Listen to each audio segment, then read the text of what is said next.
Saudara, aksi pengibaran bendera bergambar tengkorak Jolly Rogers dari serial anime One Piece jadi kontroversi jelang peringatan kemerdekaan Republik Indonesia. Belakangan aksi mengibarkan hingga menggambar bendera One Piece ini berkembang ke berbagai daerah. Jelang peringatan kemerdekaan Republik Indonesia, bendera bergambar tengkorak Jolly Roger dari serial anime One Piece jadi kontroversi. Awalnya, aksi mengibarkan bendera One Piece dilakukan sejumlah pengemudi truk, seperti yang terjadi di Pelabuhan Ketapang, Banyuwangi, Jawa Timur. Aksi mereka lantaran geram, berhari-hari tertahan menanti penyeberangan ke Bali. Menurut saya ini protes dari rakyat. Karena saya rasa sih untuk sila kelima sudah tidak ada bagi rakyat kecil. Sumber kemacetan ini ya cukup melelahkan. Soalnya di sini juga berapa hari biaya juga membengkak. Belakangan, aksi mengibarkan hingga menggambar bendera One Piece berkembang ke berbagai daerah. Sebuah mural One Piece di Jalan Kampung Duyuh, Sragen, Jawa Tengah diminta dihapus. Ketua RT setempat menyatakan gambar mural itu jadi ekspresi anak muda menyambut 17 Agustus. Sementara di Solo, Jawa Tengah, sejumlah warga melukis mural One Piece di jalanan Losari, Semanggi, Solo. Warga menyebut lokasi ini adalah kreativitas anak muda jelang hari kemerdekaan.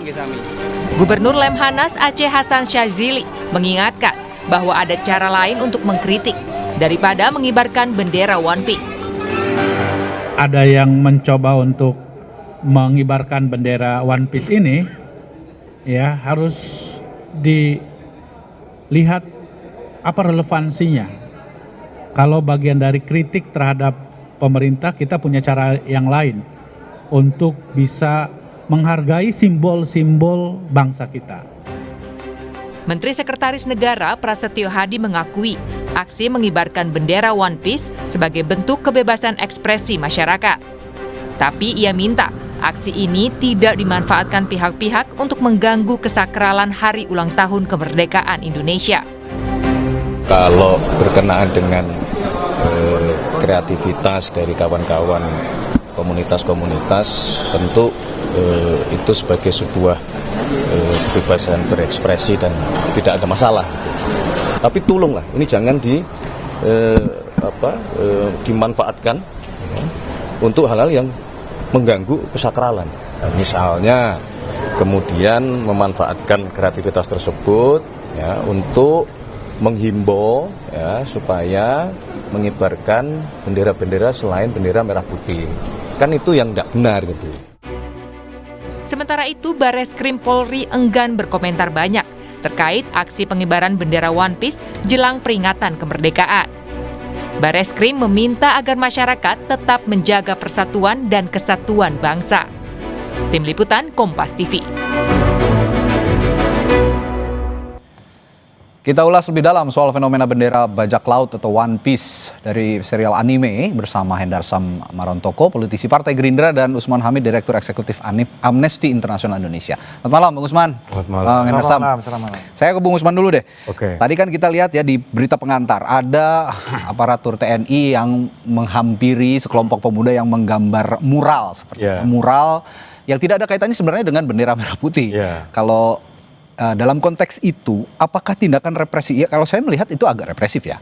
Apakah tindakan represif seperti itu ancaman sanksi punya ancaman sanksi pidana berdasarkan Undang-Undang 24 nomor tahun 2009 yang dianggap melanggar HAM katanya? Tidak ada. Itu bagian dari kebebasan berekspresi masyarakat. Menggambar di jalan, mural di tembok gitu ya. Sepanjang yang punya tembok nggak keberatan. Itu pun kalau yang punya tembok keberatan urusannya lain ya. Terus yang kedua kan, kalau itu dianggap melanggar hukum, pertanyaannya apakah personil TNI adalah aparat penegak hukum? Juga urusan yang lain lagi tuh. Kan seharusnya kan tentara benar-benar fokus melaksanakan kebijakan pertahanan negara.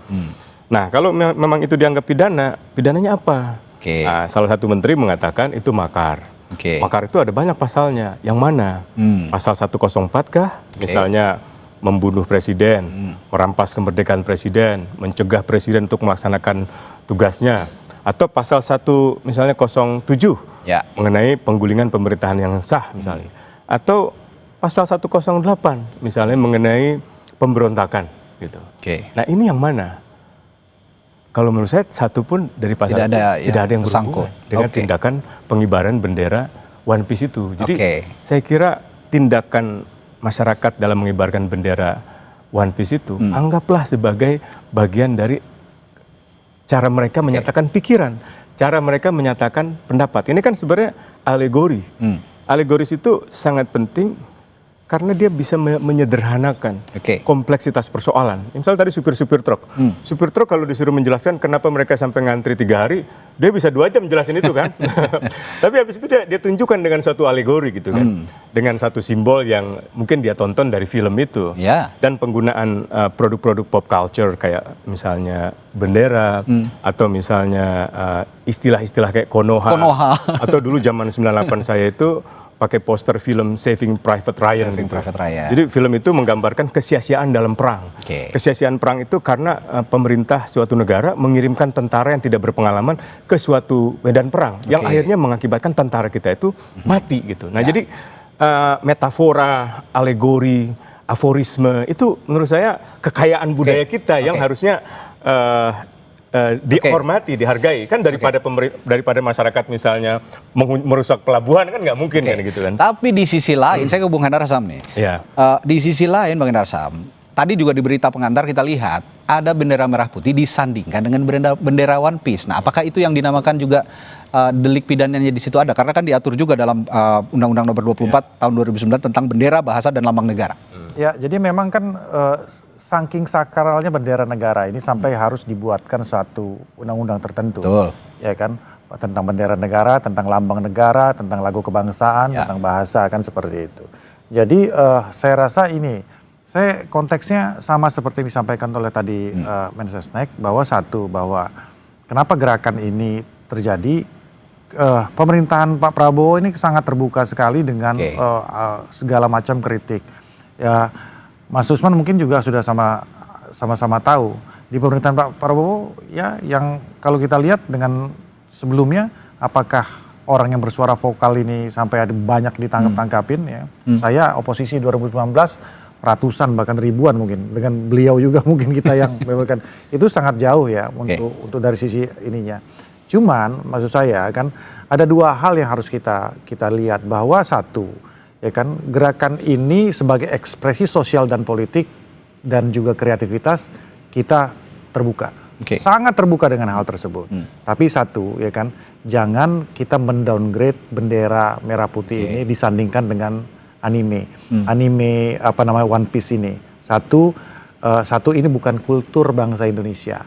Anime ini dari infiltrasi dari Jepang. Dan kedua, konteksnya juga nggak semua juga tahu ini apa namanya itu filosofi dari One Piece ini. Harus nonton dulu kayak. Harus nonton dulu. Saya juga cek baru nggak ada yang tahu ini FOMO juga ya kan. Yang ketiga, One Piece ini kan perompak.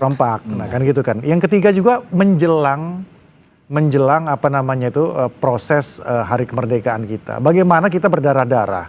Bagaimana para pejuang kita berdarah-darah untuk mendapatkan kemerdekaan itu, dan kita tanda kutip kita rusak kesakralan itu dengan cara-cara seperti ini. Sebenarnya kalau momennya itu dilakukan tidak menyandingkan dengan bendera merah putih, tidak dalam countdown menuju 17 Agustus di tahun ini, mungkin nggak akan seseram ini. Jadi yang ujungnya yang kita lihat ujungnya memang politiknya agak sedikit kental di sini, karena bicara masalah momentum. Jadi ini aktivis tulen ini, ya kan? Beliau pun tahu ini kan pasti ada aroma politis yang ingin untuk Tapi sampai sekarang juga belum tahu yang berada di balik ini siapa. Tahu juga ini kan kayaknya civil society aja, gerakan spontan aja gitu loh. Percetakan. Dan itu menumbuhkan ekonomi baru.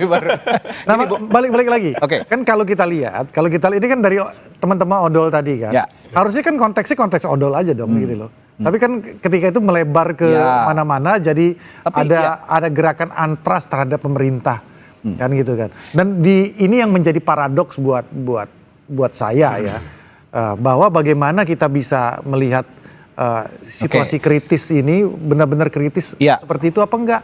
Bagaimana 30 tahun Reza Khalid menguasai Pertamina, ya kan? Bagaimana mafia pupuk selama ini tidak pernah tersentuh, ya kan? Bagaimana petani ketika panen, ya kan, tidak bisa menikmati mungkin hasil itu reaksi dari hal-hal seperti itu kan dari masyarakat.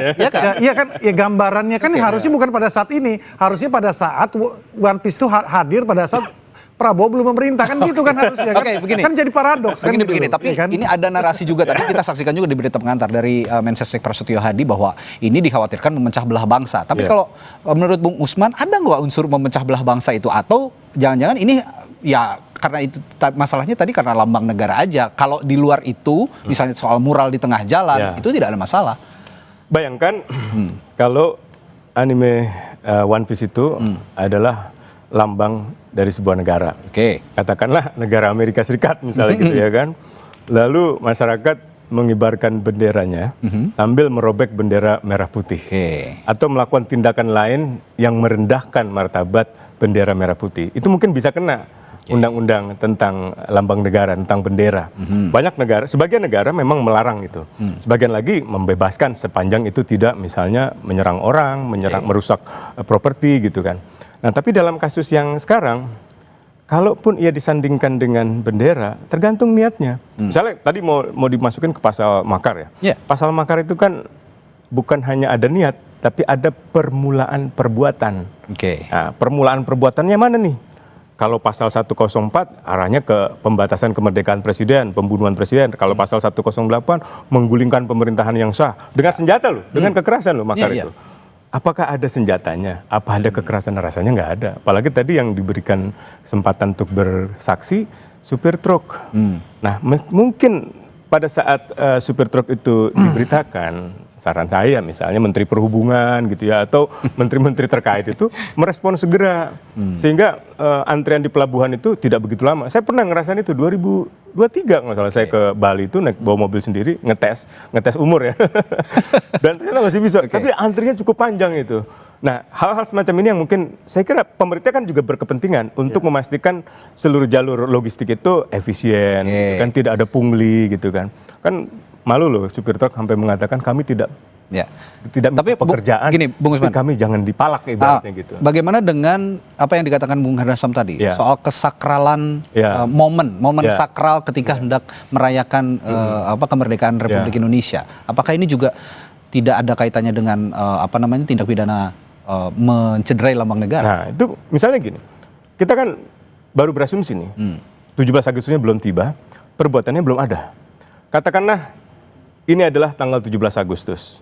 Tiba-tiba ada masyarakat yang mengibarkan bendera merah putih di atasnya, di bawahnya bendera anime One Piece.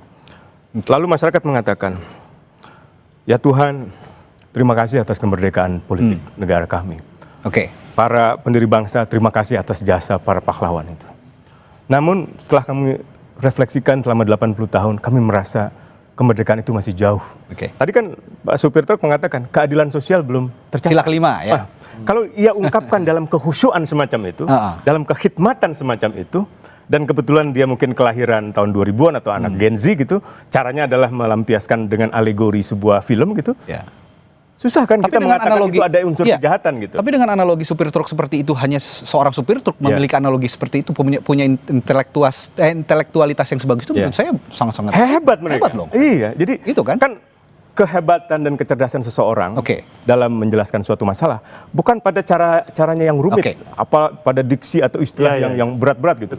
Tapi kemampuannya menyederhanakan itu dalam sebuah metafora, sebuah alegori. Lihat aja kitab-kitab suci, isinya kan metafora, alegori, aforisme, sufi-sufi seperti Jalaluddin Rumi itu menggunakan ilustrasi-ilustrasi yang tidak langsung dengan bahasa lain, dengan kata lain, dengan menggunakan sastra sebenarnya itu. Tapi ini ada yang unik nih.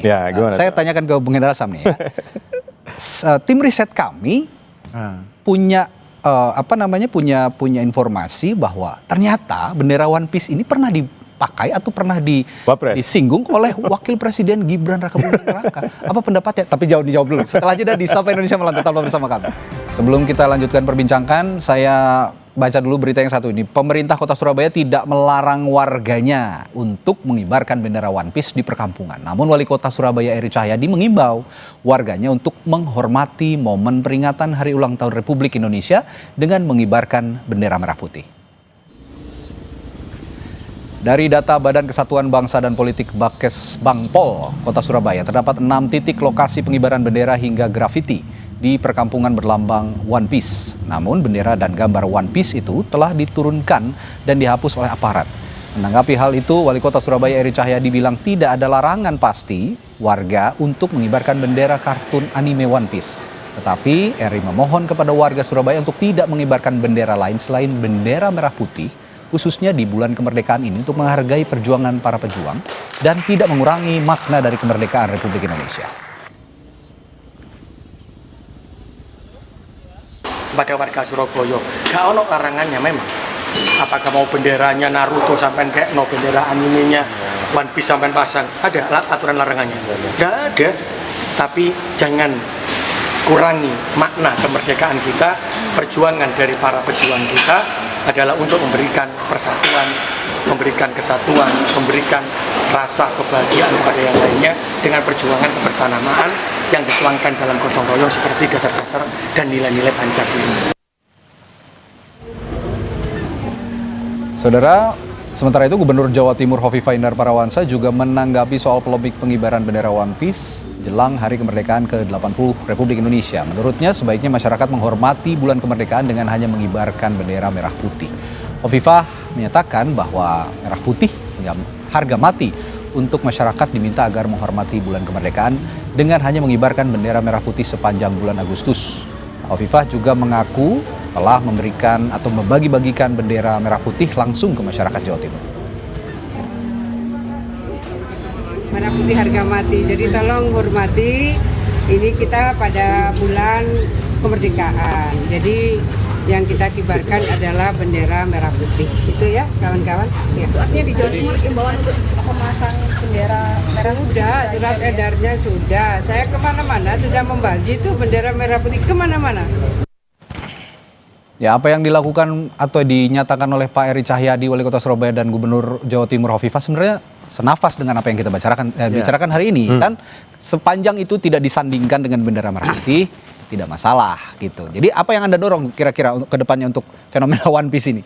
Ya itu tadi aja, sebenarnya masalah momentum aja. Jadi karena gerakan masyarakat itu ada yang genuine, ada juga yang tidak hidup di ruang kosong. Memang kan seperti itu kan. Nah, kalau saya melihatnya gini ya, bukan kritik tapi masukan kepada adik-adik kita bahwa memang kita ini mengalami krisis nasionalisme. Bagaimana tendensi anak-anak muda kita ini lebih senang mentertawakan bangsanya sendiri dan negaranya sendiri. Nah, ini berbeda dengan kami ini nih yang dulu kita berusaha nasionalisme itu kita perjuangkan. Ini sebenarnya lagi pengen kita ubah bahwa mentertawakan gimana contoh gini ya, 10 tahun yang lalu aja lah. Gimana ketika Indonesia dengan Malaysia sedang tanding bola. Itu nasionalisme tinggi banget kita dengan mereka. Tapi enggak, kalau sekarang itu enggak. Kita malah mentertawakan diri kita, mengatakan negara Konoha, ya kan, Wakanda, ya kan, terlepas dari segala macam kekurangan yang ada di pemerintahan sebelumnya. Tapi artinya bahwa hal-hal seperti inilah yang memang harus mulai kita pupuk. Jadi mentertawakan diri sendiri itu atau bukan ngenyek gitu ya bahasa itu ya, nyinyir terhadap dan ngenyek terhadap bangsa sendiri itu malah diketawain sama bangsa-bangsa luar gitu loh. Gini, berangkat dari pernyataan Bung Hendar Sam tadi, ketika banyak anak-anak muda kita yang sekarang ya mungkin sedikit kurang menghargai negara lah begitu. Dengan tadi mengatakan negara Konoha, negara Wakanda. Saya ke Bung Usman. Bung Usman, kalau gitu memandang fenomena ini sebagai cerminan kegelisahan masyarakat terhadap kondisi sosial politik misalnya, itu seperti kekecewaan terhadap kinerja pemerintah, apa yang dikatakan oleh supir truk tadi. Kalau gitu bisa nggak pemerintah memanfaatkan momen ini sebetulnya untuk bersama-sama nyari solusi gitu loh, bukan alih-alih malah melakukan tindakan represif, memanfaatkan aparat gitu. Bisa banget, apalagi kan baru-baru ini Presiden Prabowo menyampaikan pidato tentang apa yang dimaksud sebagai serakahnomics gitu kan. Ekonomi keserakahan. Yang sebenarnya mengilustrasikan cara perompak di dalam melakukan pengumpulan aset-aset ekonomi kekayaan. Nah justru kampanye One Piece ini dengan gambar perompak ini sebenarnya selaras dengan pidatonya Prabowo. Ini anggap aja sebagai DPR jalanan nih. DPR Senayan mungkin caranya dengan undang-undang, Bung Hendarsam, dan kawan-kawan, debat RUU bermalam-malam gitu. Tapi cara masyarakat kan lain lagi, nggak bisa disamakan dengan Bung Hendarsam. Dia punya caranya sendiri. Kalau itu dengan ungkapan-ungkapan sastra atau ungkapan seni atau ungkapan budaya gitu. Kalau gitu, kalau dibilang kata Bung Hendarsam tadi sudah mulai mengikis nasionalisme anak-anak muda, sebenarnya anak-anak muda ini kan sayang dengan kondisi seperti sangat ini kan? sayang. Kan lihat super truk tadi, keadilan sosial tidak ada. Kan dia sebenarnya tidak sedang mengecam pemerintahan Prabowo, dia sedang mempertanyakan di negara ini kenapa keadilan sosial nggak hadir. Nggak ada gitu. Apakah itu sekarang pemerintahan Prabowo, apakah sebelumnya pemerintahan Jokowi, SBY, misalnya Mega, atau Gus Dur, atau Soeharto, atau bahkan Soekarno, dan seterusnya gitu. Jadi, kenapa keadilan sosial itu nggak hadir? Kan kecintaan pada bangsa ini nggak bisa direduksi pada nasionalisme dalam pengertian persatuan saja, seperti yang tadi diutarakan gitu. Jangan sampai pecah belah, kita harus bersatu. Kan seolah-olah kebangsaan itu hanya pada sila ketiga. Padahal sila ke-1 tentang ketuhanan yang Maha Esa, kemanusiaan yang adil dan beradab, yang keempat kerakyatan, yang kelima keadilan sosial. Itu kan ada 4 sila lainnya yang sebenarnya juga disuarakan oleh masyarakat. Nah kita bertahun-tahun diindoktrinasi seolah-olah segalanya itu ada pada persatuan dan kesatuan. Bahkan Undang-Undang Dasar kan biasanya kita menyebut Undang-Undang Dasar Republik Indonesia. Mau dikatakan NKRI, Undang-Undang Dasar Negara Kesatuan Republik Indonesia. Ini ada alasannya nih. Yaitu datang dari filosofi ideologi kekeluargaan, ideologi familial yang menganggap negara dengan masyarakat itu seolah-olah keluarga. Orang tuanya adalah negara, rakyatnya adalah anak. Karena itu mereka tidak percaya anak itu boleh melawan orang tua. Padahal ini bukan orang tua dan anak. Ini negara modern yang hubungannya egaliter gitu. Jadi, saya kira itu harus diterima dengan lebih terbuka gitu. Alih-alih gitu ya memberikan sikap yang represif terhadap Gen Z, milenial gitu ya. Kita tahu loh ya usia-usia kita tahu lah kalau dinasehatin sih masih bisa nerimo-nerimo. Gen Z kan agak susah nih kalau dinasehatin, mereka punya cara lain untuk mencari cara kritik lain. Nah, alih-alih memberikan, ya tadi saya tanyakan, kenapa enggak pemerintah tahu bahwa Gen Z ini kan generasi emasnya Indonesia gitu. Kenapa enggak dirangkul aja gitu. Kita harus pilah dulu. Odol ini apakah mereka kan selalu punya cara gitu loh. Masalah odol ini, tapi kan bukan hanya odol ya. Iya, konteksnya sudah meluas kan. Bung Usman tadi kan. Konteksnya odol apakah ini mewakili Gen Z atau tidak? Kan ini kan hal yang berbeda sebenarnya kan. Jadi ini kan masyarakat kecil bawah dan pekerja-pekerja yang ada pada saat itu. Dan ini nggak bisa kita samakan dengan Gen Z yang mungkin punya perspektif yang berbeda tentang ini. Ya, memang masalah odolnya masalah keadilan sosial. Itu tentu. Dan saya mensupport hal tersebut apabila memang ini harus diselesaikan secara cepat-cepatnya. Tapi di satu sisi bahwa memang kita algoritma sosial kita ini menjurus ke arah terkikisnya nasionalisme, ya kan?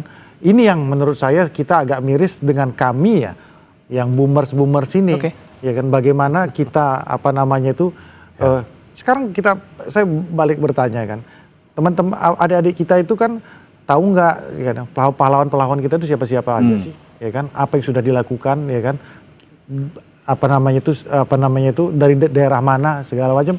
Saya rasa belum tentu tahu gitu kan. Nah, ini yang sebenarnya masukan saya, ini dua hal yang kreativitas anak muda ini dengan rasa nasionalisme mereka itu harus tetap ditumbuhkan. Bagaimana contoh Amerika ya kan bisa mengglorifikasi ya kan keamerikaannya itu sampai ke luar negeri kan. Film Amerika lawan Vietnam aja Amerika itu kalah tapi dengan film Rambo dia bisa menang. Jadi hal-hal seperti ini sebenarnya yang ke depan harus maksudnya ada titik temu antara kreativitas dari Gen Z ini tapi dengan nasionalisme. Kalau saya boleh menyimpulkan perbincangan malam hari ini, jangan buru-buru menyimpulkan bahwa ini tindak pidana. Harus dipilah juga. Itu tidak. Saya juga jangan menyimpulkan buru-buru ini tindak pidana. Harus dipilah juga konteksnya mana kreativitas, mana yang menghina lambang negara. Baik, terima kasih Bung Usman, Bung Hendar Sam sudah berbagi perspektifnya malam hari di Sapa Indonesia Malam. Tetaplah bersama kami saudara, setelah jeda Sapa Indonesia Malam akan kembali dengan informasi lainnya. Kapal cepat